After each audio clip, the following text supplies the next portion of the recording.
Good morning, good morning, good morning, everyone. Good morning. So, as many of you know, yesterday it was a rough day. Matter of fact, it was a rough week, guys. I'm going to tell you. Some weeks it just seems like we win, with these lenders. We win. We go to them, we tell them, listen, here's what we need, here's what we got to do. And, this lender's, help, this lender's doing a little bit more or giving a little better interest. Can you, match that or whatever? But this week, let me tell you, wow. I feel like somebody put me in a meat grinder, guys, literally. Because when I do this stuff, I go full in, headlong, emotions, everything. Thank you. Thank you so much, Sunshine Hall. Thank you. God bless. I need that so bad right now. I'm telling you, this week I got just devastated, because I build relationships with everybody that walks through my door. So if you can imagine, I probably had 25 people this week that I met, that I sat down, that I talked to, and that I, built relationships with, that spent time with me. I know something about them, about their family, about their needs, about their job, about, what they're trying, why this car is so important to them. And 20 out of the 25 I could not help, meaning I got just pummeled. It felt like someone took a sledgehammer and just kept beating me in the head, telling me no, no, no, no, no. I'm not going to touch them. I don't, or they would say $2,500, $3,000 deposits is what's necessary to get this person into a car, which of course it is Christmas time, and I'm sure no, it's not tax time, so nobody's coming in the door with $3,000 in their hand saying, James, I know my credit is challenged, help me get into a car. Most people are coming with $1,000, some people $500, which I keep telling you guys about the 5 and drive, that it was buried many years ago, but people still come in with the 500. And then but the average person needs at least $1,000 to $1,500. Anyway, man, I tell you that it is so draining. It is so emotionally draining when you pour yourself out. And a lot of times what happens is people come in, and this is what I wanted to really share with you this week. So what I'm finding is that the lenders aren't looking even at repos anymore as a big deal, right? What they're looking at is the history of this person's ability to pay, right? So for example, let's say you have like 3 credit cards, and you have, one of those store cards, and, you have, just small credit. It's not big credit, just small credit, but you have lots of small things you filled out for credit, and then you ran it up and didn't pay it. So what the lender's saying is, this person, I've heard this so many times this week, I don't want to say it. I don't even want to say it. The words give me chills just saying it. But James, this person doesn't pay anything. They haven't paid one thing. Not one thing have they paid. So they've signed up for, small credit here, there, and everywhere, and they haven't paid it. They haven't paid nothing, meaning nobody's getting paid. So, James, if nobody's getting paid on the small stuff, what makes you think if I loan them $10,000, they're going to pay me? And I don't have an answer for that, guys. I don't have an answer.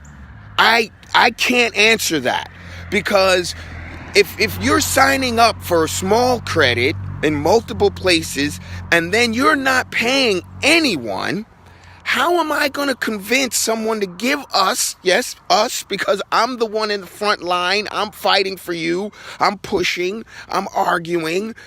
I spent all of 14 hours yesterday, with just trying to push some people through, just push them through.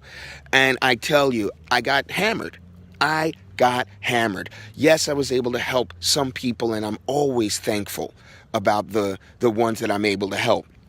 I don't know, yesterday I felt like I was in that Kevin Costner movie where, he jumps out of the plane into the ocean to save all the people in the ships that are, the ships that are drowning. And the guy asked him, do you keep count of the people that you were able to save? And he said, no, he doesn't count the people he saved. Now, I'm not saying I'm not thankful for every customer that I'm able to put in a car, but yesterday I could only count the people that I lost. The people, the opportunities to build those relationships with those people over the long term, because I couldn't help them. I could not save them, so to speak. I could not get them into the vehicle of choice, or it isn't even the vehicle of choice. I couldn't even get them funded.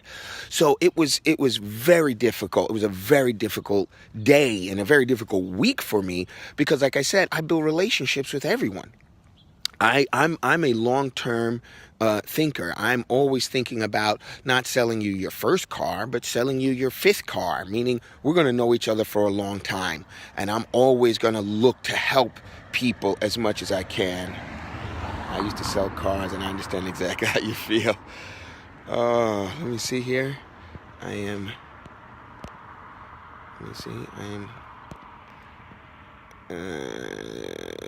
Okay.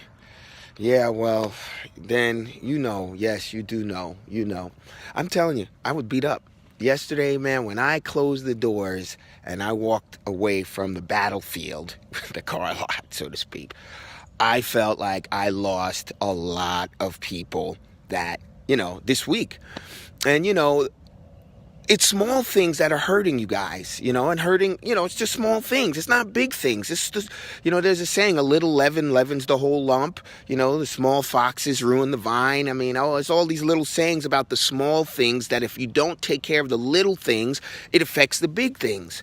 And so you guys, right now what we're doing, we never pull credit, by the way. We never pull credit. We've never pulled people's credit. And I tend to understand now why dealerships pull people's credit before they start trying to place them with a lender. And that's because they want to really understand the customer. They want a transparent relationship. And so we've made moves to be able to do that, to be able to, pull people's credit of which I can actually give you a copy and say, here's what I'm seeing, here's what you need to see. And so, I'm on a mission, obviously, to help people. I can't have you at least walk out of the dealership and say, sorry, I couldn't help you, without giving you a plan to fix what caused the problem. So what we're going to do is, and this just solidified this for me this week, we're not only going to pull your credit, but, I always ask people, well, what did they tell you was wrong? What did they tell you, what did you see? People don't even know what their credit looks like.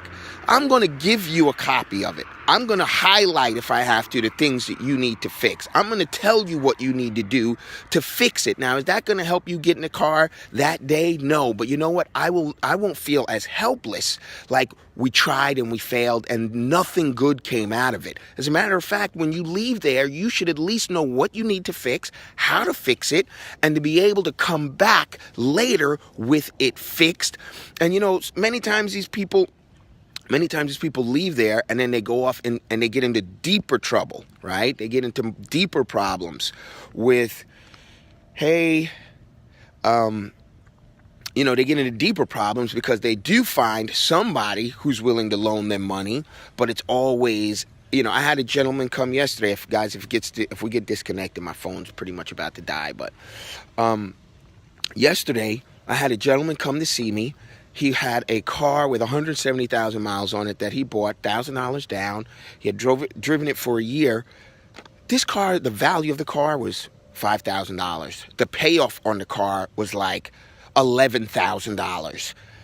There are dealerships out there that are tying you guys to loans that are absolutely impossible and, should be illegal, really. I mean, it's just crazy. the amount of money that people owe on these cars that, and you know, when you look at it, you're like, but the asset's only worth $5,000. You should at least be able to sell your car at a retail value, and even if you're making up $2,000 because you got to pay some additional fees or $3,000 or something like that, that's fine. But $5,000, $6,000, it's ridiculous. I mean, it really is ridiculous. So anyway, I just need to get this off my chest because I'm telling you, I was carrying a burden yesterday. You know, there were some people that I really, really liked. I loved their smiles. I laughed with them. We talked. And, you know, it was small things that stopped them from moving forward. It stopped me from being able to help them. That stopped me from being able to really build the type of relationships that I'm looking to build with people in the community. And it made me sad, I got to tell you. It made me really, really sad that I couldn't help them. Now, I know that there are things that I cannot control. And I cannot control if you are signing up for credit at multiple places to get yourself started and then choose not to pay it. None of it. Now, I don't even mean, well, they paid some things and other things kind of got caught up. Nothing. Zero. Zilch. You're not paying any of the credit people that have extended credit to you, whether it's $200, $500, or $1,000. And guys, I got to tell you, that is messing you up. Now, you can fix those small things. Those are things that can be fixed before we start fighting and trying to get you into a vehicle. But yes, you have to definitely address those small things. Anyway, I just wanted to let you guys know I'm going to fight for you. I'm always going to try. And I take every single customer personal, especially if you're looking at this and you're one of the people this week that I feel like I failed and I could not help. I need you to understand that you help me just as much as I help you. Hope you guys have a lovely day. I know it's about to snow, and when it snows down south, everything goes in shutdown mode. So get your bread, get your milk, get your water, if there's any left. You guys have a great day today. Bye.